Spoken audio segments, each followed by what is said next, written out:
우리가 기억하는 역사상에 남는 모든 중요한 전쟁들은 겉보기에는 사소한 이유 때문에 어디 땅을 차지하려고 하고 왕들이 싸워서 이렇게 이제 나오지만 원래 큰 전쟁이라는 건 시대 변혁기에 나요.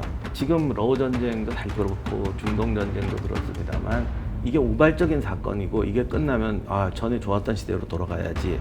지금도 러우 전쟁 끝나면 유가가 안정되지 않을까. 그 이전에 그렇죠. 좋았던 거를 기대하시는 분이 굉장히 많은데 사실은 이 전쟁 자체가 이미 앞으로 바뀌어갈 세상의 전초전인 것이죠. 그렇기 때문에 이거는 시작에 불과하고요.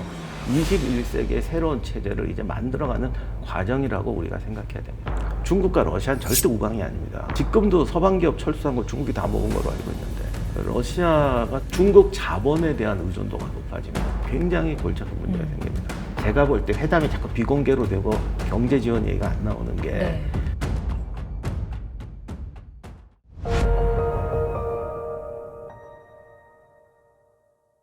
역사학자이자 특히 전쟁사 분야의 대중화에 큰 공헌을 하신 분인데요. 한국역사고전연구소 소장 임용한 박사님을 모셨습니다. 어서 오십시오. 네, 안녕하십니까 박사님. 네, 박사님 반갑습니다. 네. 먼저 가볍게 좀 질문을 드려볼까요? 박사님의 손자병법, 중동 전쟁 등 이 저서를 좀 보면 전쟁을 그냥 단순한 사건의 나열이 아닌 전쟁 속에 담겨져 있는 전략적인 사고가 중요하다라고 강조를 하시던데 이게 좀 어떤 의미인지 먼저 여쭤보고 싶습니다. 가벼운 질문이 아닌데요. 시작부터 무거운 질문으로 시작을 하네요. 네. 그러니까 우리가 그냥 인간이 하는 사회적 행동이라는 건 다 목적이 있어서 하는 거잖아요. 좀 천박하게 얘기하면 무언가를 얻기 위해서죠. 네. 뭐 좋은 일을 하든 나쁜 일을 하든. 근데 전쟁이라는 것은 무언가를 얻기 위한 방식으로 가장 어떻게 보면 잔인하고 무리하고 정말 최후의 방법이라고 할 수 없는 하여간 안 좋은 방법이에요. 그렇기 때문에 더더욱이 그렇게까지 해서 왜 하느냐라는 걸 항상 생각해야 된다는 겁니다. 왜냐하면 이 엄청난 생명과 재물이 파괴되는 거거든요. 그런데 얘가 비유를 들어 말씀드리자면 누가 세계 최고의 부자가 되고 싶어요. 그래서 쟤만 두드려 패면 내가 세계 최고의 부자가 될 수 있다 해서 극단적인 방법을 사용했는데 싸우다가 완전히 파산해서 거지가 돼버렸단 말이에요. 이기긴 이겼는데 파산을 했다. 자기가 파산을 해버린다. 그러면 이 전쟁은 할 필요가 없었던 거죠. 그렇죠. 근데 수많은 전쟁이 그렇습니다. 그러니까 이건 사실 아주 극단적인 방법이기 때문에 더더욱이 하고자 하는 목표에 정확해야 되는데 뭐 우리가 흔히 하지만 모든 싸움은 가다 보면 진흙탕 싸움이 된다. 그러면서 목적을 잃어버리고 전혀 엉뚱한 결과를 초래하는 경우가 많은데 전쟁을 일으킨 사람이 뭐 그런 거야 뭐 얄미우니까라도 해도 일반 국민이나 주변 인접국이나 수많은 사람들의 생명과 삶이 파괴되는 것이니까 그런 부분에 대해서 정말 정확해야 되는 거죠. 그래서 최소한 전쟁이라는 건 비윤리적이고 비합법적인 방법이지만 막상 전쟁을 하면 최소한 그걸 하려고 했던 거라도 제대로 해야지 되지 않느냐라는 게 손자의 얘기입니다. 근데 이게 시간이 지날수록 그 의미를 다들 잊어버린다라는 거죠. 그 영화 고지전에서도 나온 것 같은데 다들 뭐 장기전으로 이제 전쟁을 치르다 보니까 이제는 자기들이 왜 싸우는지 모르겠다고. 그러니까 이게 항상 전쟁을 일으킬 때는 뭔가 극단적인 방법으로 얻는 거기 때문에 쉽게 빨리 얻는다는 마음으로 시작해요. 이거 오래 가면 이미 다 틀린 거예요. 그런데 자기 뜻대로 단기간에 빨리 안 되죠. 그 순간부터 이제 전쟁은 틀어지기 시작합니다. 그러니까 제가 어떻게 보면 이런 거죠. 모든 전쟁은 순식간에 쉽게 이길 수 있다고 믿기 때문에 시작한다. 한국 전쟁도 3일 만에 뭐 한 달 만에 끝낸다는 계획 갖고 왔던 게 3년 걸었습니다. 이렇게 되면 모든 전쟁이 목적과 떠난 전쟁이 되어버린다는 거죠. 저희가 봤을 때 러시아 우크라이나 전쟁 22년도에 터졌을 때도 이거 뭐 한 달이나 뭐 두세 달 안에 끝난다라고 했는데 지금도 계속되고 있고 또 이스라엘과 하마스 등 여러 곳곳에서 지금 현대에서도 전쟁들이 벌어지고 있는데 어떻게 보면 지금도 현대의 전쟁사 속에 저희가 한가운데 있는 거잖아요. 그렇죠. 여기서 박사님께서는 어떤 부분에 좀 주목을 하고 계신지 좀 궁금해서 의견 여쭤보겠습니다. 그러니까 전쟁을 그 단기간에 끝낸다는 게 잘못됐을 때 이제 문제가 터지는데 이 단기간에 끝낸다는 생각이 잘못되는 이유 중에 하나는 우리가 기억하는 역사상에 남는 모든 중요한 전쟁들은 겉보기에는 사소한 이유 때문에 어디 땅을 차지하려고 하고 왕들이 싸워서 이렇게 이제 나오지만 원래 큰 전쟁이라는 건 시대 변혁기에 나요. 그러니까 이 시대를 살아가던 방식이 바뀌는 시대거든요. 그거를 알고 전쟁을 일으키는 경우도 있고 네. 모르니까 쉽게 끝날 거라고 생각했는데 새로운 일이 막 벌어지는 경우도 있는데 네. 어떻게 보면은 기존에 하던 방식이 왜 안 될까? 바뀌었으니까 안 되는 건데 네. 그걸 모르고 전쟁을 하는 거죠. 그래서 지금 러우 전쟁도 사실 그렇고 중동 전쟁도 그렇습니다만 이게 우발적인 사건이고 이게 끝나면 전에 좋았던 시대로 돌아가야지. 지금도 러우 전쟁 끝나면 유가가 안정되지 않을까. 뭐 네, 그 이전에 좋았던 거를 기대하시는 분이 굉장히 많은데 사실은 이 전쟁 자체가 이미 바뀐 세상, 앞으로 바뀌어갈 세상의 전초전인 것이죠. 그러면은 러시아랑 우크라이나랑 만약에 이번에 종전 협상을 한다고 해도 네. 저희가 평화의 시대를 기대하는 거는 그냥 무리다라고 새로운 봐도 될까요? 평화의 틀을 이제 만들어 가야 될 겁니다. 제가 좀 이런 말 하긴 죄송합니다만 21세기 시작될 때 우리 네. 뉴 밀레니엄이라고 얘기 많이 했잖아요. 네. 네. 벌써 20년 지났는데 그때 한 얘기 보시면 맞는 말 하나도 없어요.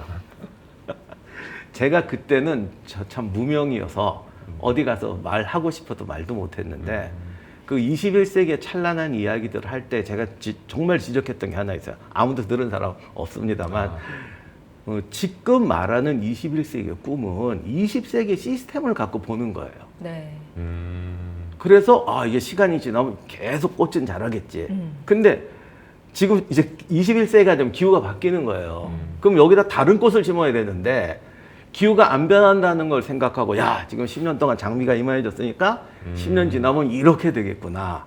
그때는 장미 넝쿨이 우거지니까 카페를 차려도 되겠구나. 이런 식의 생각이 잘못됐던 거죠. 근데 기후가 바뀌니까 네. 어떤 꽃을 심을까를 놓고 지금 전쟁이 나는 거예요. 그렇기 때문에 이거는 시작에 불과하고요. 21세기의 새로운 체제를 이제 만들어가는 과정이라고 우리가 생각해야 됩니다.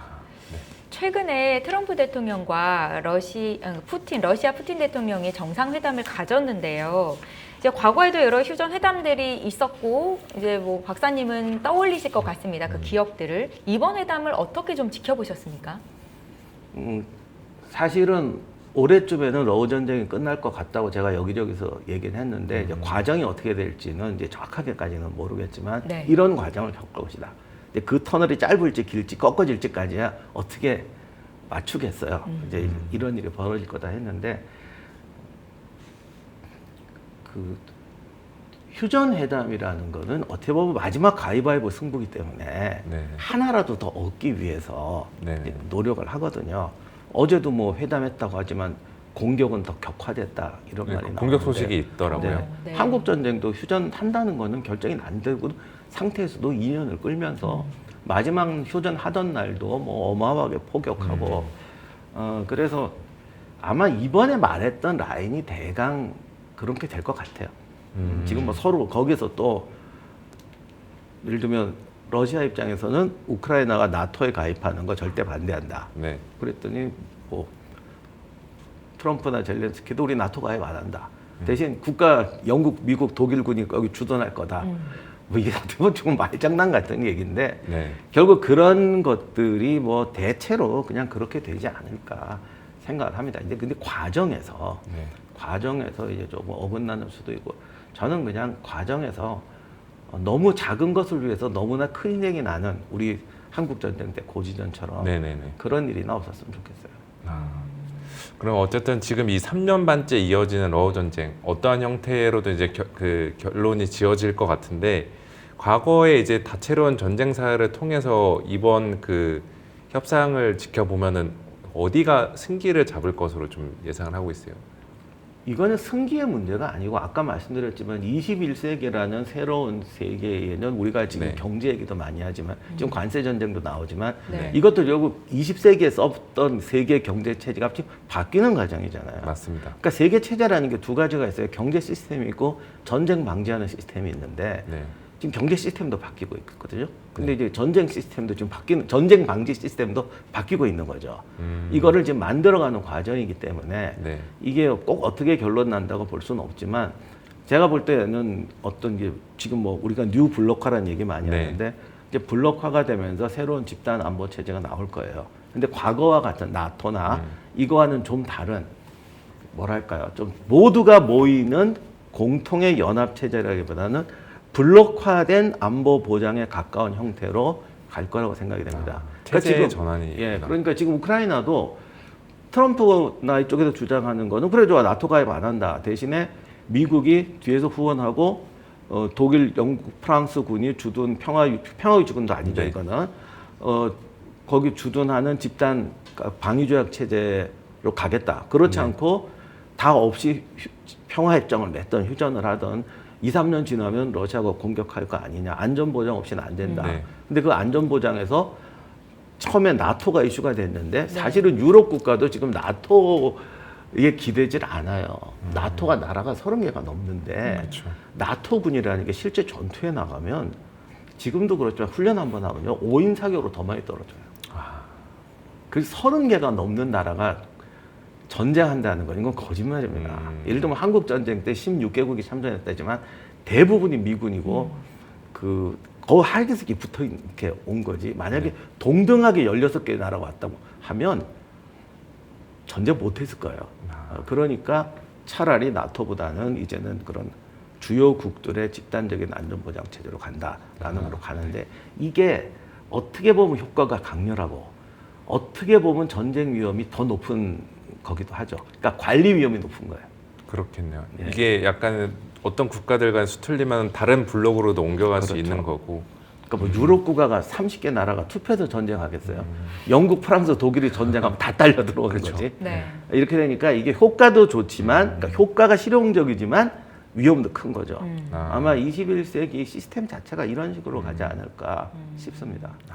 러우 전쟁 3년 반이 지나가고 있는데 어느 국가가 승기를 잡을까라는 질문을 드렸는데 이건 승기의 문제가 아니고 전쟁 방지 시스템이 바뀌는 과정이다라고. 네, 그리고 이제 네, 승기라는 건 설명하셨어요. 제가 미처 말씀 못 네. 드렸는데 네. 이 시스템에서 이득을 보는 나라가 승리가 되는 건데 네. 그거는 이제 저는 이제 휴전이든 종전이든 네. 이게 이제 2라운드로 가는 거라고 봐요. 말씀드린 것처럼 체제가 바뀌어가는 거에 네. 대한 과정이니까 그러니까 그 체제에 잘 이루는 사람이 이기는 거겠죠. 그리고 이거 그 안전보장 이슈 말고 지금 러시아 측에서는 우크라이나 돈바스 영토 우리한테 주면은 우리는 뭐 합의하겠다라는 건데 만약에 우크라이나가 그거를 수용하면은 또 다른 체제 변화를 예고하는 게 아닐까요? 무력으로 다른 나라의 영토 침범한다. 이제 이거를 용인해 주는 거잖아요. 이게 예. 참 이게 아까도 말씀드렸지만 승자가 누구냐는 건 이제 2라운드 가봐야 된다. 네. 2라운드로 가는 건데요.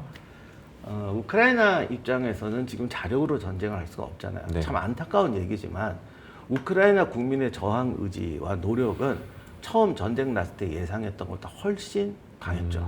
그 부분은 확실하죠. 네. 그래서 아마 지금 우크라이나 사람들은 향후 10년간 우리에게 무기와 자원만 주어진다면 얼마든지 러시아와 싸울 수 있다. 그런 자신감이 있는 것 같아요. 그 판단이 맞든 틀리든 간에요. 네.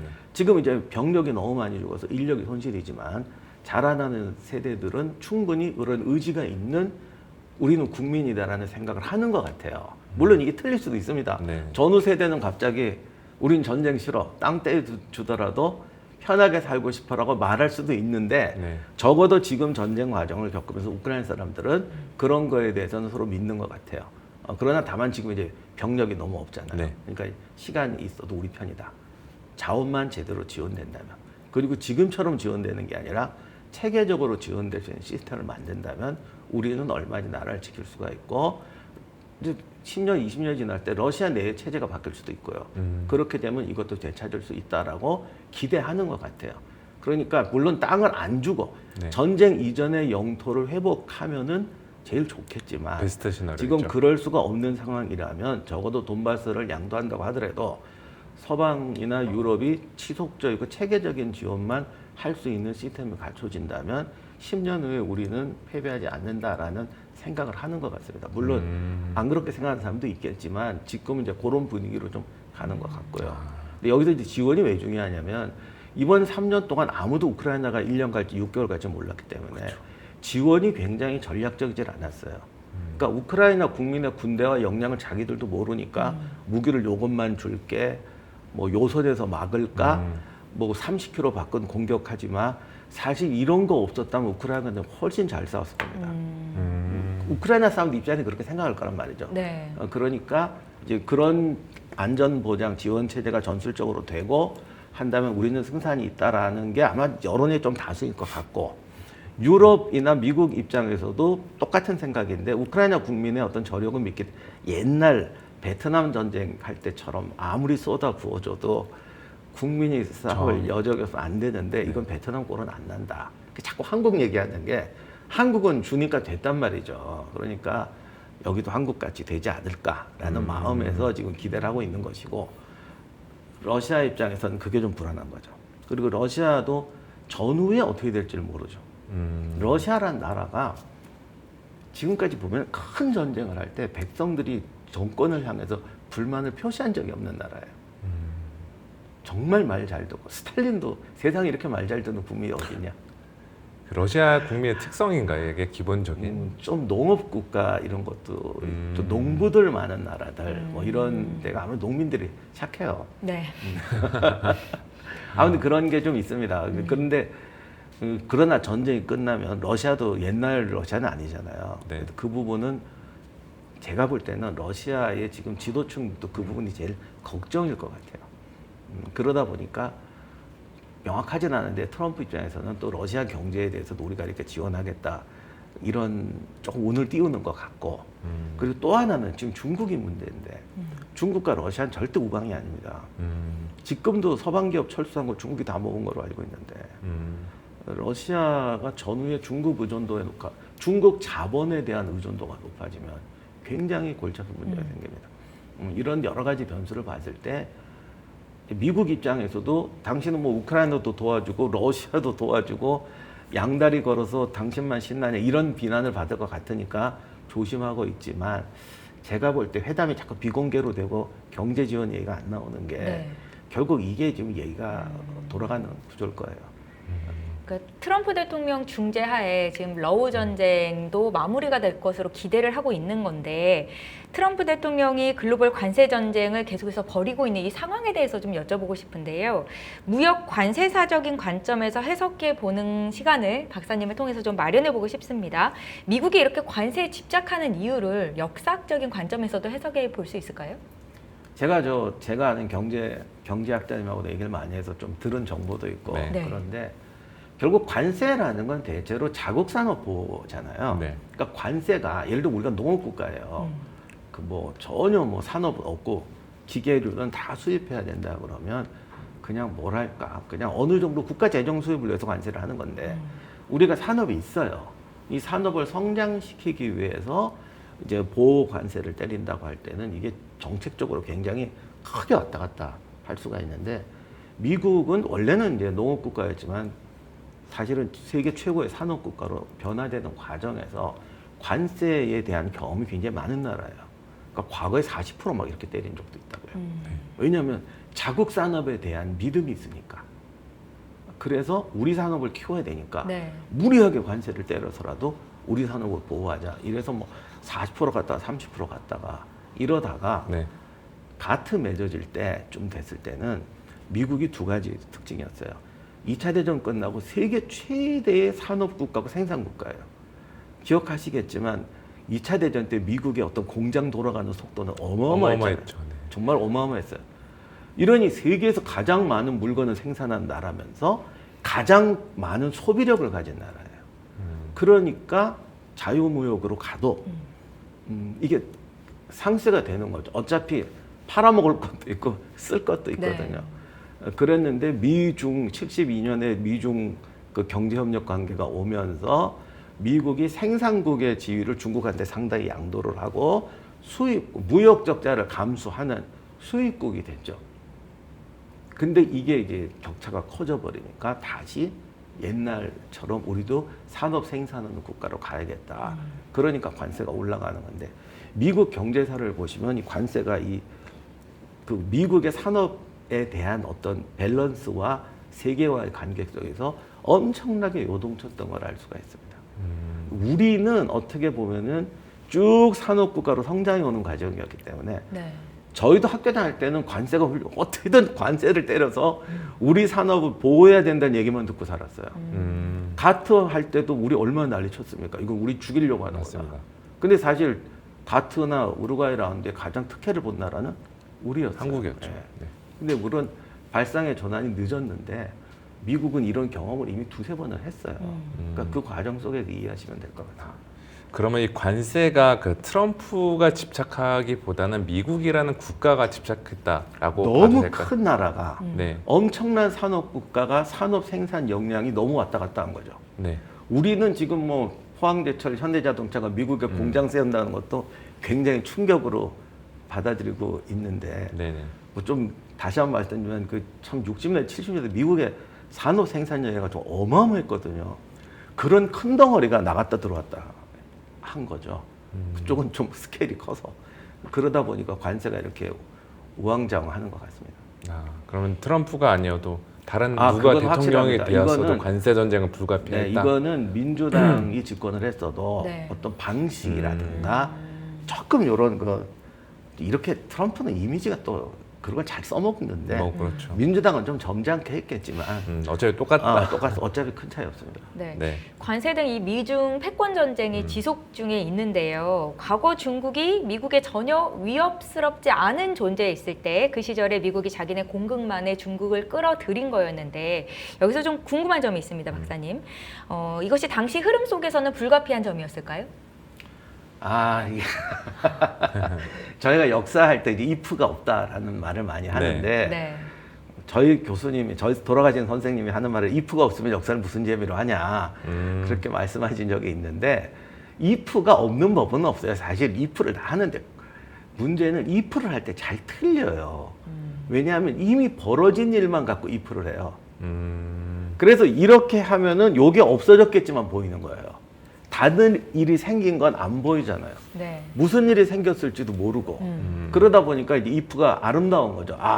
그때 이것만 없었으면 있었어도. 이런 일이 없었을 텐데. 근데 당시 72년도에 그 미중 협정에 대해서 우리가 지금 자꾸 놓치는 것 중에 하나가 그 당시가 냉전 체제가 이제 극단으로 달려갔던 시대잖아요. 한국 전쟁 끝나고 베트남 전쟁 끝나고 베트남 전쟁 끝나게 냉전이 끝이었을까요? 격화되는 과정이죠. 승부가 났어요. 자, 그러면 졌다고 생각하는 쪽에서는 분노할 것이고 이겼다고 생각하는 쪽에서는 확산하겠죠. 네. 이런 단계죠. 이게 극적으로 대탕트로 넘어가면서 미중의 지금 우리가 말하는 그 공급망 분배 작전이 나왔는데 네. 이걸 간단히 말씀드리면 60년대 말 70년대 때 냉전 체제는 세 가지 위험을 가지고 있었어요. 첫째, 강대국끼리 또 전쟁을 했다가 이제 뭐 네. 전 세계가 초토화된다. 네. 그다음에 이제 핵 전쟁으로 지구가 멸망한다. 세 번째를 자꾸 놓치시는 게 있는데 당시에 전 세계 국가의 3분의 1은 우리가 말하는 개발도상국들이었어요. 그리고 2차 대전 끝나고 개발도상국들이 우리도 그렇게 겪었지만 사회주의로 갈 거냐, 자본주의 할 네. 거냐가 모든 나라가 내란 상태였죠. 그리고 자본주의라는 것도 원래는 세계 자본주의 체제고 그 소비에트나 중국의 그 세계 공산당도 아시겠지만 국제 공산주의 운동이에요. 그러니까 당시는 세계에 어떻게 보면 바둑판처럼 누가 더 많은 걸 가져가느냐 싸움이었죠. 그런데 제3세계에서 제3세계라는 게 아무래도 산업화 기반이 없는 상태에서 네. 세계 경제로 편입이 되니까 자본주의 국가보다는 사회주의적인 이론이 강하게 되고 그다음에 이제 자본주의적인 걸 지원을 하게 되면 사회 기반 기층이 없으니까 대체로 국가나 소수 세력의 독재로 가게 되죠. 남미에서 모든 국가가 자본주의가 독재로 갔잖아요. 그러니 당시는 미국의 자유진영들도 걱정되는 이거 더 이상 이 방법을 쓸 수가 없다. 지금 하는 말이지만 전 세계에서 산업화와 산업화와 민주화를 같이 이룬 나라 한국밖에 없다는 말이 나올 정도로 이쪽에다 지원을 하면 이제 그 유명한 옛날에 뭐 소모사 정원 독재로 가버리고 사회주의 정권을 했더니 또 이게 안 좋은 경우에는 막 이제 뭐 킬링필드 같은 것도 벌어지고 막 이런 상태죠. 이게 이제 앞으로 남았거든요. 이 상황에서 중국이라는 나라와 제3세계에서 대리전쟁을 벌일 게 아니라 베트남 전쟁 때도 사실 중국에서 엄청나게 지원을 했단 말입니다. 중국을 변화시켜버리자. 사회주의 국가 밑에 들어가지고 싸우지 말고 종주국에 가까운 국가가 자본주의와 자유경제의 맛을 알게 된다면 이게 오히려 낫지 않겠는가. 사실은 이런 거대한 생각을 했던 거죠. 네.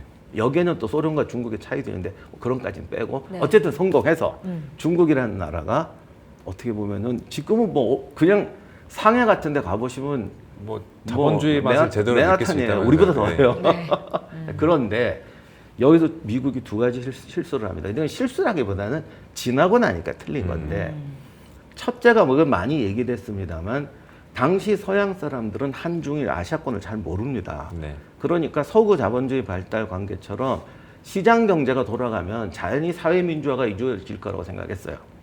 이게 착각이죠. 큰 착각이죠. 왜냐하면 한중일이라는 나라는 사회주의냐 자본주의냐 이전에 전 세계에서 국가의 어떤 집권적 국가 체제가 제일 발달한 나라예요. 그렇기 때문에 국가 경제가 나라 경제가 국가 주도로 돌아가는 시스템을 많이 겪었고 자본주의 경제가 무조건 시민 자유 경제로 발달하는 게 아니잖아요. 우리는 많이 봤잖아요. 독일에서 우리도 많이 겪었잖아요. 이렇게 된 나라는 시장 경제가 발달한다고 해서 소위 사회 민주화가 생각처럼 빨리 안 돼요. 그 언밸런스가 있습니다. 근데 지금 중국이 딱 그런 거죠. 경제력으로 보면 엄청난 힘이고 중국의 재벌들 어마어마하잖아. 그런데 생각만큼 민주화가 안 돼. 그리고 국가 권력이 시장 경제에서 약화되는 게 아니라 더 세죠. 집중이 되어 있죠. 네, 중앙 더 정부에. 집중이 되죠. 이걸 잘 몰랐던 거죠. 그게 큰 실수였고 그다음 또 하나는 중국이 이제 산업화를 되는 과정에서도 서구 자본주의에 대해서는 늘 비판을 합니다. 우리는 자본주의 국가처럼 안 된다. 뭐 그까지야 그럴 수도 있는데 원래 사회주의권에서 가장 비판하는 게 금융자본주의예요. 지금도 그런 얘기 많이 하잖아요. 미국의 금융의 지배당하면 끝이다. 네. 사회주의 국가들은 이 금융지배라는 것에 대해 굉장한 그 알레르기 반응이 있거든요. 그러니까 중국이 금융지배 작전으로 나올 거라고 누가 생각했냐면 1대1로라는 게 중국의 시장, 중국 경제 시장을 넓히고 중국 기업이 해외를 진출하는 게 아니잖아요. 제3세계권에 대해서 금융지배로 들어가는 거잖아요. 엄청난 손해를 봐도 한다는 거예요. 우리 돈 있다. 그러니 금융자본주의를 가장 비판하던 금융제국주의를 제국주의의 최종 단계라고 하는 사람이 자기들이 제국주의래요. 그리고 우리 중국에서 미국 자본의 영향을 이제 우린 받아들일 수 없다. 오히려 우리 자본을 써라. 약간 그런데 이런. 다른 나라는 우리 자본에 지배당해라. 네. 이렇게 되는 게 올 거라고는 생각도 못했죠. 그러니까 이거를 고쳐야 된다라는 게 특히 이제 미국의 뭐 매파라고 하나 네. 이쪽 사람들은 이게 아주 거의 쏘갔다 식으로 얘기해요. 패착이라고 생각하겠네요, 네. 본인들이. 네, 이게 지금 제일 큰 문제입니다. 당시 그럼 미국이 그런 결정을 하지 않았더라면 뭔가 달라질 게 있었을까요? 그거는 좋은 점으로 얘기할 수도 있고 나쁜 점으로 얘기할 수도 있는데 네. 뭐 이건 정말 모르는 겁니다. 그러니까 일어나지 않은 길을 짐작하는 거는 그렇죠. 어떤 역사학자도 못해요. 그런데 어떻게 보면 베트남 전쟁 같은 게 몇 개 더 났을 수도 있고요. 만약에 정말로요 남미에서 겪었던 것처럼 러시아와 그때 소련과 중국이 혁명을 지원하고 미국이나 유럽 국가들이 자본을 지원하는 게 뭐 남미, 동남아시아, 아프리카 국가들한테 경쟁적으로 갔다면 얼마나 많은 전쟁과 분쟁이 훨씬 많이 분쟁이 일어나요. 있었을지 또 모를 일이죠. 그러면은 지금 여전히 미국과 중국은 어떻게 보면 중국이 치고 올라오면서 패권 전쟁을 해볼 만할 정도로 중국이 많이 사이즈가 커지고 올라왔잖아요. 네. 앞으로 이들은 좀 어떠한 관계를 유지해 나갈까요? 정말 어려운 질문이긴 한데 또 관세 가지고서도 지금 관세를 유예를 시켜놓긴 했는데 이 관세 전쟁을 재개할지 아니면 계속 유예를 해 가면서 그냥 서로 간에 영역 침범하지 말고 우리 각자 갈 길 가자 이런 식의 판단을 할지 좀 어떻게 전망하고 계십니까? 이거 좀 진지한 자리에서 제가 농담처럼 얘기해도 되는지 아니 뭐 모르겠는데 괜찮습니다. 네네. 그 불구경하고 싸움 구경이 제일 재밌다고. 지금 중국하고 미국이 정말 어떤 극단적인 대결을 하면 전 세계 피해를 우리도 엄청난 피해를 보는데 네. 그러면서 사람들은 좀 재밌게 보는 것 같아요. 한판 붙는 거 아니냐 이러면서. 네. 근데 지금 자세히 보시면 중국도 그렇게 크게 붙을 마음 없고요. 미국도 그렇게 붙을 마음 없어요. 조정하자는 거예요. 네. 그러니까 미국 입장이 우리 실수했어. 물리자. 근데 옛날로 돌아가서 다시 붙자가 아니라 조정하자. 그리고 솔직히 니네가 그러니까 이거 미국인이 이렇게 말하는 거죠. 니네가 반칙 썼잖냐. 전에 시진핑이 요전에 한번 터지기 전에 네네. 그 중국이 우리가 이렇게 잘못한 것도 있다. 조정하자. 그때 미국 가서 왜 우리가 비행기도 사겠다고 하면서 네, 맞죠. 무역 합의 때. 네, 그때 약속할 때 저도 책을 쓰다 보니까 저작권 같은 거 네. 유명하잖아요. 중국에서 그렇죠. 딱 초판 번 돈 주고 안 준다. 그리고 많이 훔쳐갔잖아요. 솔직한 얘기로. 네. 그러니까 그런 거 안 하겠다고 했는데 아직도 안 지켜지고 있죠. 그러니까 미국 또 우리도 점잖게 했어. 이것만 지켰으면 되잖아. 이건 미국 입장이고 중국 입장에서는 또 그쪽도 할 말이 있어요. 뭐 어쩌고 한데 아무튼 둘이 그렇다고 정말 싸우려고 하는 것 같지는 않고 조정하는 관계라고 봅니다. 근데 중국도 1대1로를 아직 포기할 마음은 없습니다. 네. 근데 이제 중국 경제도 여러 가지로 어려워지니까 그 1대1로를 지속하려면 중국도 이제 국가 권력이라든가 국가 주도의 우리 옛날 유신 체제 했던 것처럼 이게 강해질 필요가 있거든요. 지금 중국 내부도 그게 문제인 것 같아요. 그러니까 이쪽에서는 또 그러지 마라. 너희들이 공정 경쟁해야 될 거 아니냐. 중국 입장에서는 그 니네가 만든 공정 아니냐. 네. 우리는 원래 국가 주도의 경제였다. 이런 것이 이제 싸우고 있는데 이게 완전히 해결되지는 않지만 결국은 조정하는 방식으로 할 겁니다. 네, 알겠습니다. 알겠습니다. 박사님, 이제 한미 정상회담이 5일 앞으로 다가왔습니다. 네. 상호관세 협상이 큰 틀에서 합의를 이룬 상황에서 지금 뭐 주한 미군의 역할을 어떻게 가져갈지, 방위비 인상 문제 등이 또 논의될 것으로 예상이 되고 있던데 미국은 어떤 스탠스를 취할지, 우리 정부는 어떤 방향으로 나아가는 게 옳을지 박사님의 좀 생각을 들어볼까요? 저는 이제 좀 이렇게까지 디테일한 현실 문제로 오면은 좀 이제 발을 빼는 제가 잘 몰라서 그래요. 그런 쪽은. 저는 이제 역사적인 구조로 네. 가지고 네. 전망을 하지 협상 들어갈 때 어떤 식으로 할 거다라는 그러니까 저는 거시에 강하지 미시에는 좀 네. 약한 편인데 미국은 어차피 지금 주한미군의 역할이라는 것 자체가 20세기에 만들어진 거잖아요. 네. 그 역할 자체가 이미 끝났다고 오래전 생각하고 있어요. 근데 이제 한미 관계라는 특수한 관계 그리고 네. 한국이 중국, 일본 이게 뭐 북한 뭐 얽혀 있으니까 우리 입장을 많이 이해해 준다면 또 기분 나쁠지 모르지만 특수 사정이라고 생각하고 해던 부분이 있는데 이제 그 특수성을 못 받아주겠다라는 이야기가 나오는 거고 이게 나쁘게 말하면 옛날에 애치슨 선언이라고 있잖아요. 한국 전쟁 나기 전에 한국은 이제 우리 방어선이 아니다 이 얘기를 많이 하시는데 그 당시에 미국이 애치슨 선언을 했던 가장 결정적인 이유는 전쟁 때 너무 많은 병력과 군비를 써가지고 2차 대전 때 네. 군사 축소를 해요. 근데 미국이 2차 대전이 끝나니까 두 가지가 떨어진 거예요. 세계에 이제 영국이 다 빠지고 미국이 세계의 그 요즘 말하는 세계의 경찰이랄까 네. 세계 질서의 주도권을 가지게 됐어요. 이건 뭐 하기 싫어도 해야 되는 입장인 거죠. 자기들 입장에서는. 근데 그 군대는 축소해야 되는 거예요. 이러다 보니까 전 세계 분쟁 지역에 모두 개입할 수가 없다 그래서 그 어떤 군비 라인을 정했던 건데 그 과정에서 잘못한 거긴 하지만 방어선 이런 걸 축소했던 거죠. 우리는 자꾸 한국 입장에서만 보는데 네. 당시 미국 입장에서는 세계에 파견할 군대가 없어요. 물리적으로 한계가 있었던 네, 거죠. 그래서 물리적 한계선을 어떻게 보면 순진한 건지 이렇게 우리 요렇게 하겠다고 그건 거죠. 그게 이제 결정적 사고를 쳐버렸는데 한국 전쟁 내내 미국 쪽에서는 여기에 우리가 몇 명 이상의 병력은 절대 투입하지 못한다. 휴전 회담이 길어지고 좀 더 병력을 투입해서 밀어붙여서 상대를 압박해서 전쟁을 끝내자라고 할 때 네. 우리는 휴전 회담이 2년씩이나 끌은 거에 대해서 좀 의아하게 생각하는 분들이 많은데 미국이 더 이상 올 자원이 없었어요. 여기서 오려면 유럽에서 빼와야 된다. 유럽도 그때 뭐 바르샤바 조약기구, 뭐 나토 그때 아직 생기기 전이지만 그 팽팽하던 때지 않습니까? 그러니까 그런 게 있었는데 지금 또 미국이 그런 입장인 거죠. 그러니까 주한미군을 기동 타격으로 돌리겠다 이런 부분에서 한국이 지니는 위상이 달라졌지 않느냐라는 겁니다. 근데 좋게 보면 달라졌다는 건 우리가 성장했다는 얘기고요.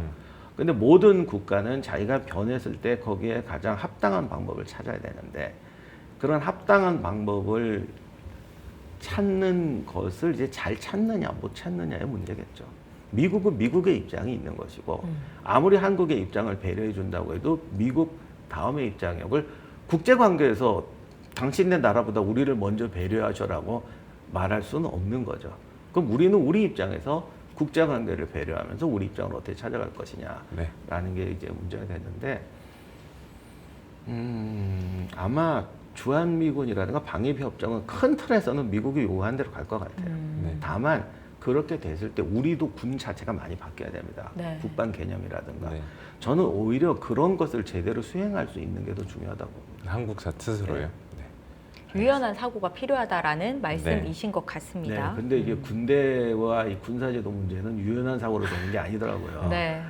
이게 참 드골이 그런 말을 했는데 군대라는 건 어떻게 보면 가장 최첨단 집단이에요. 무기나 기술이나. 네. 그러나 가장 변하기 힘든 집단이 군대죠.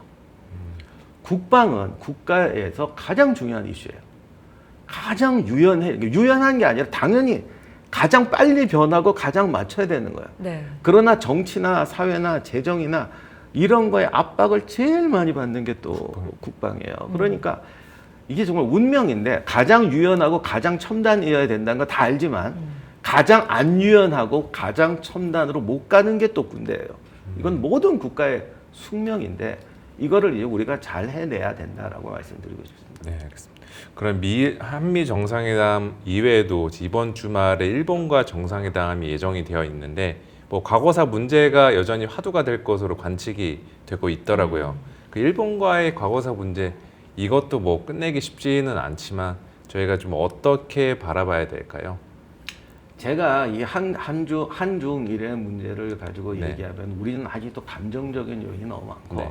제가 솔직히 비판적으로 말하자면 이건 정당을 떠나서 일본 문제를 자기 그 어떤 표와 어떤 뭐 여당 야당의 문제를 이용해 먹기 위해서 너무 극단적으로 써먹는 경우가 너무 많아요. 근데 원래 국제 정치, 국제 관계라는 것은 국제 관계의 세계 속에 보는 거죠. 그러니까 아무리 다른 사람하고 협약을 한다 그래도 내 입과 이익을 포기할 수는 없는데 내 입장을 일방적으로 제출할 수는 없는 거지 않습니까? 특히 국제 관계라는 거는 관계 속에 이루어지는 건데 이런 부분의 유연성이 특히 이제 아시아권 국가들이 다 부족합니다. 그러니까 유럽의 유명한 말 있지 않습니까? 다 아는 얘기. 어제 저기 뭐 오늘의 친구고 뭐 유명한 다 아는 얘기인데 이게 실천하기가 굉장히 어렵죠. 저는 이런 말을 한번 드리고 싶어요. 옛날에 돌아가셨는데 그 우리나라 세계 여행기로 굉장히 유명했던 분이 있어요. 올드 세대라면 다 아실 거예요. 옛날 우리 여행 못할 때 세계 여행기 써서 유명했던 분. 그분이 60년대에 런던에 갔다가 독일 관광객을 만났어요. 네. 자기가 2차 대전 끝난 지 20년밖에 안 됐을 때 아닙니까? 그분이 독일 공군인데 여기 자기가 폭격했었다고. 이제 그러면서 이제 기념사진 찍는다고 한 거예요. 이분이 그거를 보고 굉장히 비판적으로 해서 세상에 자기가 전쟁에서 폭격했던 나라에 와서 그렇죠. 웃으면서 사진 찍는다는 게 이게 말이 되느냐. 근데 유럽 사람들은 그런 거 웃으면서 찍어요. 일본의 사사키 사부로인가 그 유명한 전투기 조종사가 있어요. 한쪽 눈이 멀었는데 전투하다가 기관총에 맞았거든요. 그 기관총 사수를 나중에 전후에 만났어요. 둘이서 막 악수하고 사진 찍었어요. 제가 인터넷 댓글을 봤는데 거의 이게 정말 제정신이냐. 어떻게 저런 사람하고 웃으면서 서로 악수하고. 네. 저는 뭐 그게 지금도 아마 그 악수하는 장면을 화를 내는 분도 있을 것 같은데 우리는 이렇습니다. 분위기 잘 깔아놓고 이게 화해의 장소입니다 하고 만나면 사람들이 막 그렇죠. 박수 칩니다. 근데 또 갑자기 어떤 자리에서 저게 말이 되느냐라고 하면은 오만 공격이 당합니다. 어떻게 보면 뭐 다른 나라도 다 마찬가지일 수도 있는데 이런 부분에 대해서 이제 좀 합리적이 됐으면 좋겠다. 제발 좀 정쟁으로 이용하지 말고 네. 당쟁으로 이용하지 말고 국민을 편가르지 말고 기분이 나쁠 수도 있고요. 저는 그렇게 생각해요. 그 두 사람이 악수하는 것을 보고 아마 그쪽도 사실 그럴 겁니다. 감동하는 사람도 있고 전쟁 때문에 자기 아버지가 희생되고 뭐 가정이 풍비박산나고 그래서 내 인생이 망가졌다고 하는 사람은 그걸 보면 화가 나겠죠. 그렇죠. 세상엔 이런 사람도 있고 저런 사람도 있는데 이거를 얼마나 건설적으로 운영해 나갈 수 있냐는 건 그것이 정부와 사회 지도층과 정치인들이 해야 될 일이잖아요. 근데 오늘은 이렇게 하고 내일은 저렇게 하고 이렇게 해서 국민을 싸움 붙이는 건 국민을 가지고 노는 것이다. 그분들의 그 순수한 감정을 그런 식으로 이용하지 않았으면 좋겠고 문제를 국가의 이익이 되도록 하면 되지 않느냐. 국가의 이익이라는 게 없라는 게 국민으로 나눠 놓으면 이게 갈라지잖아요. 네. 그래서 국가의 이익이라는 게 온 국민의 이익은 아니에요. 손해보는 사람도 있고 이익을 보는 사람도 있죠. 이런 부분에 대해서 우리가 좀 합리적으로 접근할 수 있는 분위기, 사회 분위기가 좀 만들어졌으면 좋겠다. 좀 그렇게 말씀드리고 싶습니다. 네, 잘 알겠습니다. 과거사에 얽매기보다는 실리를 챙기는 네. 방향으로 가는 게 맞다라는 말씀이셨고요. 미중 패권 전쟁이 한창인 이때 그리고 한국과 미국의 정상회담을 5일 앞둔 지금 이 시점에서 전쟁의 역사, 역사학적인 관점에서 어떻게 접근해 보면 좋을지 그 지혜를 좀 얻어봤습니다. 여기까지 듣겠습니다. 임용환 한국역사고전연구소의 소장님과 함께했습니다. 고맙습니다. 네, 감사합니다. 감사합니다.